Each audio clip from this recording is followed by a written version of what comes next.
That was Linda Clark on the piano, playing the Matt Dennis piece called Violets for Your Furs. I'm going to welcome us here. This is Northfield First Parish, in case you don't know, which I know you do, which was voted the best church in town from the late 1700s till the early 1830s. And for almost 200 years voted the best Unitarian Universalist church in Northboro. So there we are. Welcome and thanks for being here during this holiday season and this cold day. We have a few announcements. Every Monday from 3:30 to 4:15 there's a pro-democracy protest outside. Yeah, thanks. We're also beginning to gather people interested in this book called A Protest History of the United States. We're going to do a little 3 or 4 part book group, probably starting in late February, March. We're going to gather people for that. Kathleen talked to her about that. And happy holidays. Happy New Year coming up, and hope you had a good Christmas. We are going to light our chalice with these words from Emma Goldman, the late, great Emma Goldman. She says, "Someday men and women will rise. They will meet big and strong and free, ready to receive, to partake, to bask in the golden rays of love. What fancy, what imagination, what poetic genius can foresee the potentialities of such a force in the life of men and women?" So, Emma Goldman.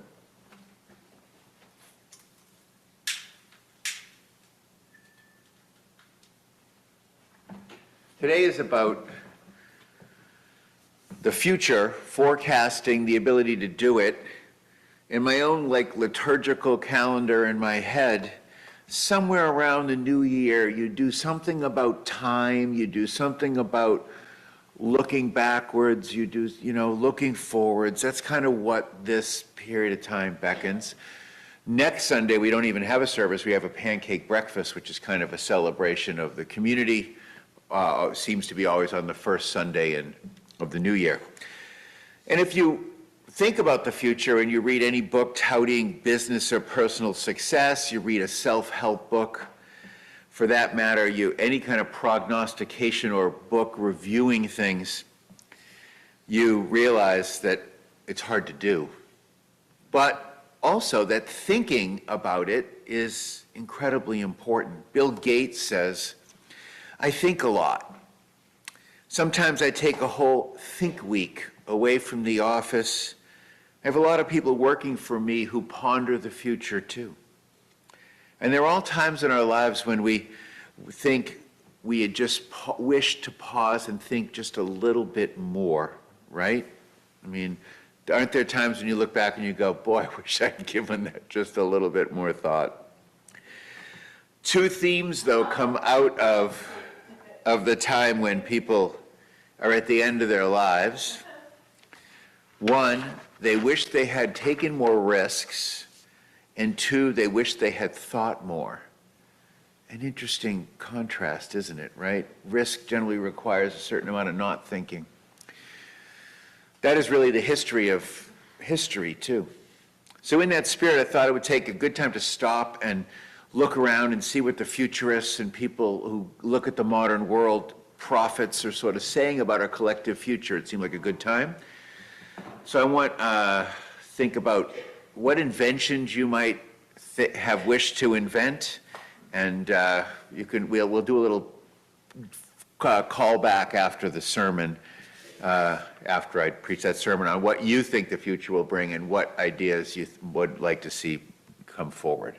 But before that, we're going to sing a song dedicated to all the short people in the world, number 30, Over My Head. Standing in spirit, if not in body.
Let's find a still spot in our hearts.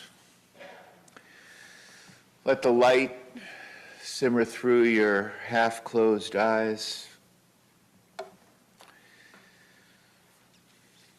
Find a stillness. Invite God or the Spirit into this place. The news always reminds us that there's the ongoing new, uninvited stuff that we always encounter, each of us. Those big events that parallel those disastrous personal things like car accidents and death and sick children, broken hearts, the death of loved ones that pop into our lives. Things that arrive like the flu, but with greater impact. There truthfully are many ways in which we're separate. We and our families bear our own burdens, of course. Things we must manage privately in quiet ways. But as part of the great river of religious practice that we stand in, and this church sits in, they teach us over and over that there are two things worth thinking about. One, that this is a place when we are morally and culturally strengthened, if only by being together. And then along with the hard also comes the little joys that never cease. So there's the joy of community, and there's the little joys in all of our lives. Let's think about them for just a minute, the little blessings, the beauty of snow. There seems to be an endless supply of good people who step forward in our lives at just the right time. There is the truth of rainbows and blue skies and hot tea and friends. There's people with super smart brains and generation of cute kids that run around keeping us young. In short, although the world is filled with pitfalls, joy is also built into the fabric of this imperfect world and in this beautiful, perfect and imperfect community. Don't forget that. St. Paul says in the Bible about hope and charity and forbearance, promoting all of those, and he says, think on these things too. Let's hold in our heart all the small blessings of life. Excuse me. And be grateful on this cold day.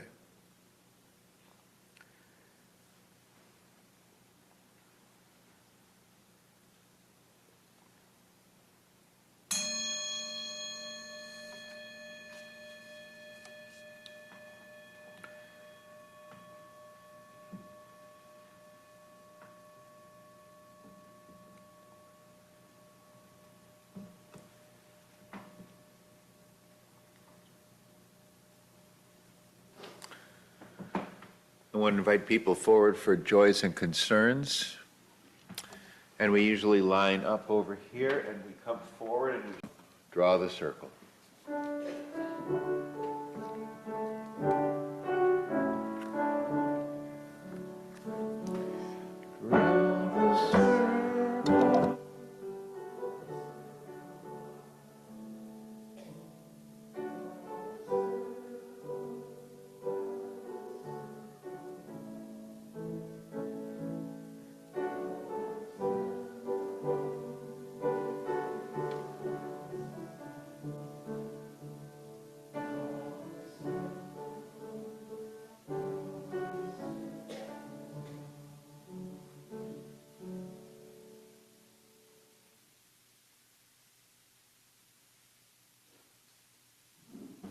There was a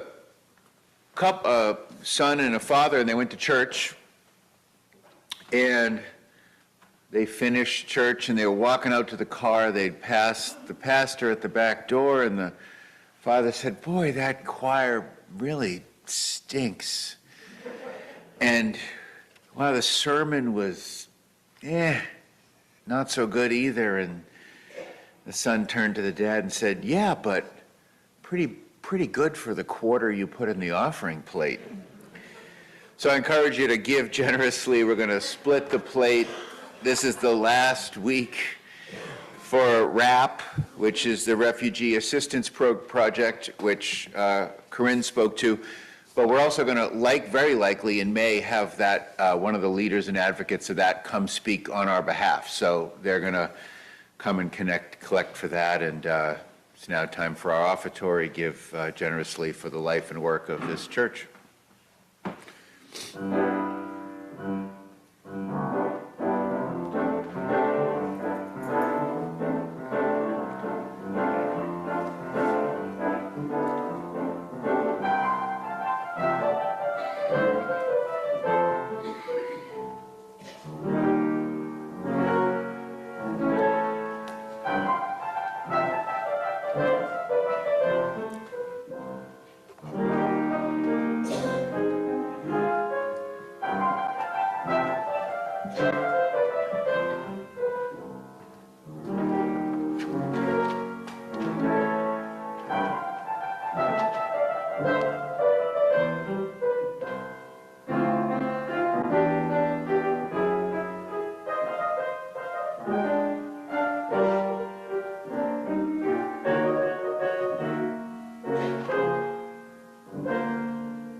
That piece is titled Skating, and you might recognize that from Peanuts. Our reading this morning is What's Next from the Chicago World's Fair. This is broadcast on WBUR. The World's Fair was hosted by Chicago in 1893, and at this occasion, a group of distinguished scholars were invited to gaze 100 years into the future. Here is the record of what they thought would be now 28 years into the past. Prisons and poorhouses will almost disappear, and so will divorce. Taxation will be reduced to a minimum.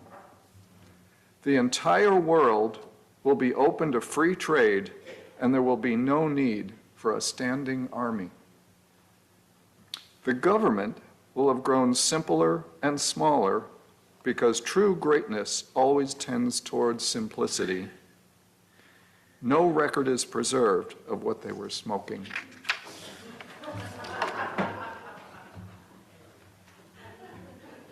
Thank you, Pete. Here's a sermon. When you read through what futurists seem to be predicting, which I've done some of, forecasting the future is not really all that difficult. Without a crystal ball, I found out that those who read the modern tea leaves in their newfangled ways with AI and such seem to predict that natural disasters will mix in with miraculous technological advances. We can all see that, right?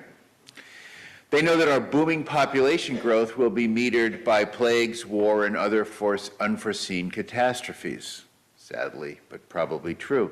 They speak convincingly that our increasing understanding of space will lead to a greater awareness of our relationship with our home planet, God willing that's true, and of our conception of ourselves as earthlings. And that our awareness that we are from and of this planet, of Earth, will likely grow in proportion to how nasty our experience is with environmental change. People who define themselves as futurists in general prognosticate that cures for perpetual haunts of our health like cancer will lead to longer lifespans in developed nations, and simultaneously that curable diseases will continue to kill millions in developing nations. There's a twisted yin and yang to what the host of these modern-day Nostradamuses have to say. As I read around the stuff that came in via Google search of the term futurists, which is what I did, I found that both the experience that a kid has, like, hey, wow, look cool, can't wait, and alongside those, live alongside those terms like, wait till your father comes home, and dentist statements like, this is likely to hurt a little, are both headed our way. Overall, the people I read could see confidently that economic inequality and class and regional conflicts will share the news with incredible new products and a near infinite access to new information. I think we're kind of seeing all that, right? What they guess at, flail at, really, is the extremely important details of how and where and when and to whom those changes will come, right? You can see what's coming, good and bad, but you don't know where and when it's going to hit. Here's some of what I randomly found that I thought was both smart and believable. There will be more of us and fewer other species until, as we get to about 10 billion, there's a leveling out, if not a decline. That's the expectation. The future nearly seems to promise that there'll be fewer languages spoken with English more dominant everywhere, except ironically in traditionally English-speaking countries. True. One crystal ball statistician said concisely that by 2100 we can expect higher temperatures, more city dwellers, more computers, and more alternative energy sources working. That seems believable, if not even inevitable. Interestingly, there were few prognosticators that would seem very confident there will be more countries. I hadn't expected more countries, but people expect there'll be more countries, most of them, or a few of them anyway. The Soviet Union breakup seeming to be a foreshadowing of the future. In my informal survey of these prognosticators, most felt that there would be a nuclear exchange or meltdown or three, a plague or two or three that for the first time in human history would kill in the billions. The futurist who wrote that was from a pre-COVID time, and we all, of course, still have COVID lingering back there. One futurist summarized the view of the future this way. They said immense transformations of all kinds, political, social, economic, and more will rumble through the next century as those forces did just through the last century. Driven as always by the now ever harder by the two primary forces of change: population growth, which is a factor that brings force and mass, as one person describes it, and technology, which adds the velocity to change. I like those two images, right? The mass of humanity pushes change, and technology increases the velocity of that change. I don't know exactly if that's accurate, but I found that kind of intriguing. Over the next century, one prognosticator said that humans will compound like interest does for the rich, and it'll be predicted by many, I read, as to do so at a predictable rate, minus the impact of plague and wars and natural disasters that will predictably come. Again, there's just this balance in what they say. Again, many think that population growth will flatten out after about 2 generations. Given that I was born in the middle and in the 2+ generations since I was born in the mid-60s, the population has almost exactly doubled.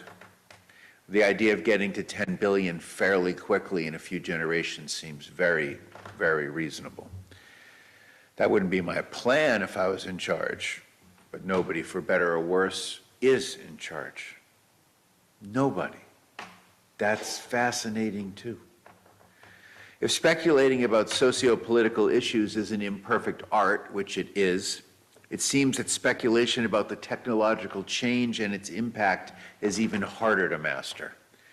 There have been popular efforts to quantify future change, but all the futurists I read believe that technology like biotechnology, nanotechnology, AI, and explorations into artificial life will bring simply too many steps to predict accurately what life will look like. As one of these cautious speculators said, anyone who does not believe technology moves fast should know that the very first documented appearance of the word internet in any published text was 1982. The best of these prophets know that what lies ahead is what their work is, but hard to do. As one humbly said, show me the person 20 years ago who believed that Google or Twitter would be everyday words and not the babbling of infants, and I will show you a liar. Futurists, to the degree that they're more honest than they are taken with themselves, that know much about what they claim is a mix of where resistance meets futurism, meets conflicts, meets catastrophe. Hearing about this combination of sort of that felt like one step forward, one step back, good news, bad news, brought me to mind an old game, Chutes and Ladders. Remember that game? And if the game of forecasting the future were a game, which I kind of just fancifully went with, I think that one corner of the board would be decorated with images that conjure up a hot, crowded, polluted world. That section would be the portion of the world where dictators reign and we neglect the ecology. In my imagination, you might simply call it the everything goes wrong, go to jail section of the future. In this corner, as one author deftly described it, the worst possible world comes to be. In that scenario, the nukes fly, the crops fail, the robots go berserk, and not the meek, but the cockroaches inherit the earth. Yuck. However, on the other corner of the prospective world game of what could be is the everything goes right section. Here, pretty blue, less carbon-filled skies, blanket humans who collectively have come to cherish their unity and their role as earthlings in their long and free lives. On this side of the board, lying down, just running with the image, are the face cards that direct the actions of those playing the game of the future. World leaders sit down together and allow wisdom to prevail. In this section, family planning becomes universal. Technology improves and is directed proactively at the most pressing human questions. Out of that positive pile of cards that could happen, right, people might draw a card that says you have access to clothes that interface and adapt with your own vital signs and the weather, and are capable of delivering medicines to your body should they require it. Take one comfortable step forward. Other cards in this pile might grant you access to better disease control, custom drugs, gene therapy, age mitigation and reversal medications, memory drugs, prosthetics, biotic implants. This sort of oh cool Christmas list of the future of wish cards seemingly headed our way is a source of hope, and all of those things are happening. They are. They're happening fast. Remember the next time your grandkid comes home with an ill-advised tattoo. Remember, serious people could predict cures for cancer could happen in our lifetime, and maybe the laser removal of your grandkid's terrible tattoos is right around the corner too. We've made great progress, there's no question. We're very good at making improvements in the world, is clear to all of us. Holding back the bad behaviors of humans, not so good. The positive future options headed our way is a future worth imagining. It's certainly a future worth creating, even religiously dedicating yourself to, and not importantly, a future worth fighting for you as an individual, selfishly. If you have the resources to access it, things look pretty good. The most optimistic of these prognosticators, some of them calling themselves transhuman, have a faith that we can actually overcome the human limits imposed on us biologically via some technology. The whole bionic man, we can rebuild him thing is headed here too. However, before we get all misty-eyed, as one speculator said, few utopian novels have been written in the last 3/4 of a century, and there's a reason for that. The writers don't believe in them, and neither do most of the readers. Oh yeah, there's that. For those who haven't seen the films Mad Max, Idiocracy, Don't Look Up, there is just as likely a future of increasing drug addiction, obesity, illiteracy, prisons, and fuel shortages. And anybody worth listening to is concerned about the impact of climate change will have, which seems coming, but still a variable. When the author of the morose tales, The Parable of the Sower, anyone read that? Or The Parable of the Italians, Octavia Butler, was asked by a reader why she forecasted these ominous things, her response was simple. I didn't make up humanity's problems. All I did was look around at the problems we're neglecting now and gave them about 30 years to develop into full-fledged disasters. That was more than 20 years ago. See, for out of the negative pile of cards in this little game you might be playing, or we're all playing, I guess you'd say, you might imagine that a citizen on Earth might experience a card that draws, your nation will experience civil conflict that never blossoms but holds back foreign investors. Take 2 steps back.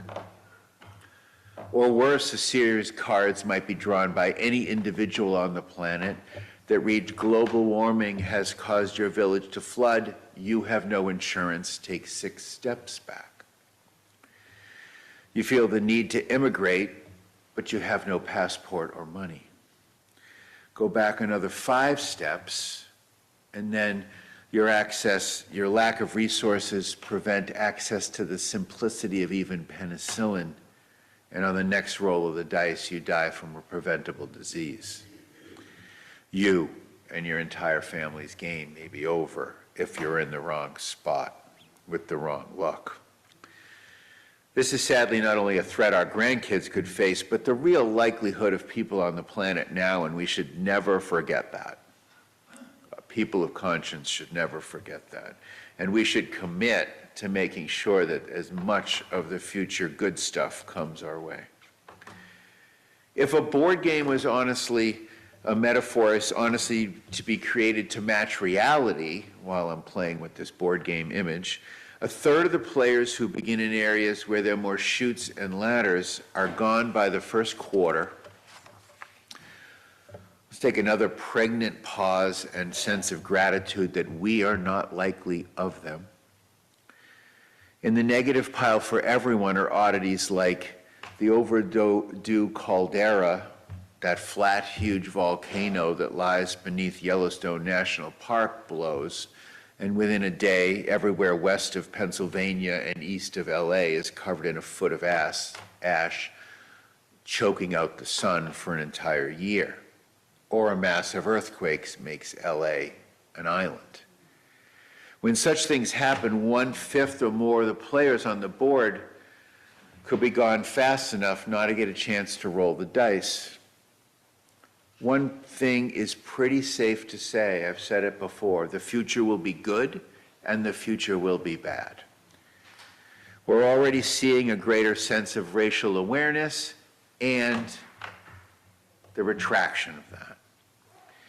Desire for reckoning for past wrongs comes at the time where we're storming the Capitol and hoarding guns.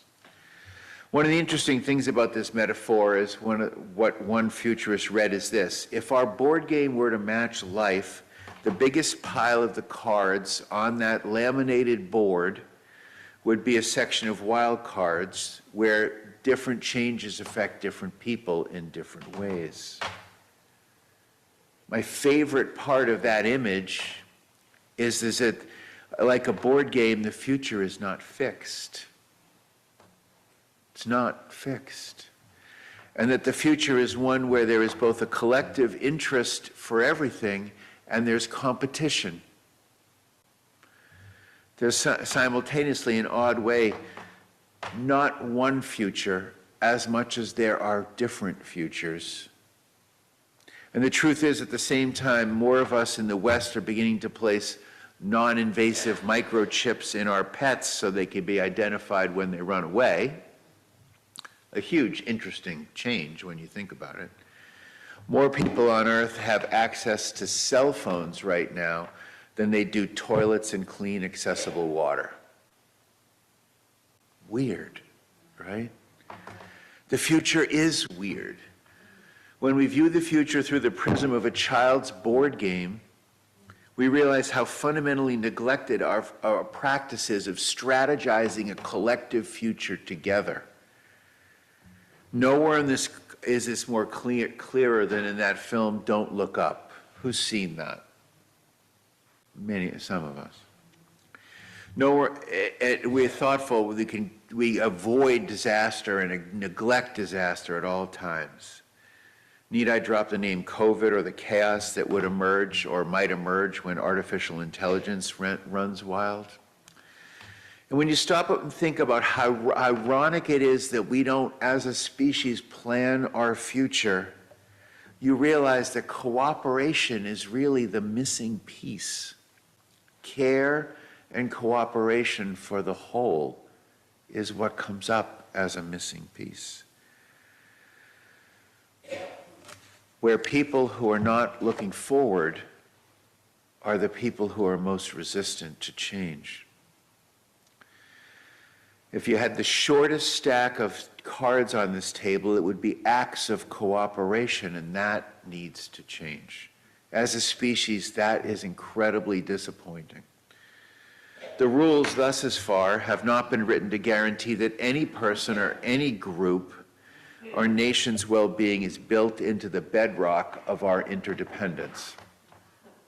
And that as a species is increasingly a stupid path forward. It is in fact almost an obvious truth that on any board game that resembles life, there would be cards that read the company you participated in erodes local ownership, or finds low-wage workers somewhere else. If you're in the position of power, go ahead and give yourself two spaces forward for a tax break. If you're on the board and you lose your job, take 3 steps back. Life is to a certain degree something that will always happen to us. We know that. Likewise, there'll always, as the prayer earlier said, there'll be more or less talented, happy, beautiful people that will guide us. But looking at history, there's a certain degree that the haves will continue to be the haves, and the have-nots will continue to suffer until we experience ourselves interdependently. The game metaphor works because, barring catastrophe, those driving the future will be, as true today, those with resources who have better options. But if we read through our 7 principles and think about our 6-petaled guide of values, we should evaluate how we deal with the future by this standard: the inherent worth and dignity of each person, the inherent interdependent web of all creation, a commitment to democratic ideals and processes. How well are we living and guiding the future towards that end, towards justice in the new flower petal, justice, equity, transformation, peace, generosity, interdependence? In the end, what emerges is that opportunity is real, and a firm sense of fate or destiny for any of us and for all of us is not. Said another way, we have some freedom and control and opportunity, but security is nowhere guaranteed. You have to realistically be ready to work for the world you want to see without the knowledge that you'll ever get a chance to see it. Something like that steely level of courage and commitment to those values seems necessary, and also the willingness to acknowledge that nothing worth fighting for is ever accomplished in one lifetime. Let's be strong. Let's attempt to build that world. Let's live into the legacy of those who've called us to be faithful to the values and principles that have built this church and guide us. Learning that, reading this is a great reminder to me that I'm called forth to sow good seeds and pray for some luck and rain, and I hope you feel the same. Amen. Yeah, there we are. And now for our closing hymn.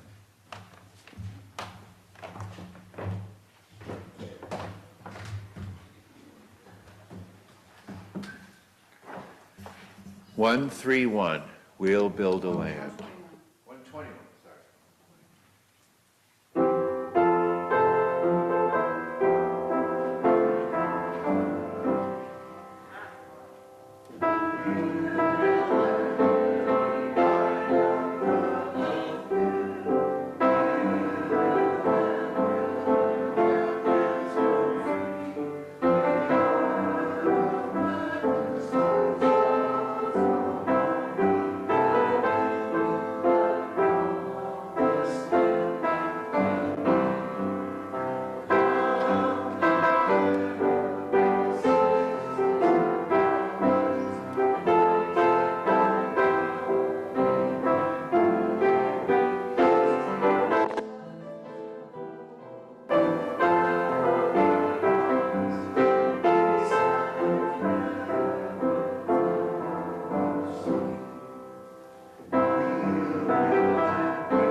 Mark Bellatini says, crave peace for all the people of the world, beginning with yourselves. And go as you go with the dream of that peace alive in your heart. Amen. Be peace. And now our postlude.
Please join us for coffee hour next door, and Happy New Year.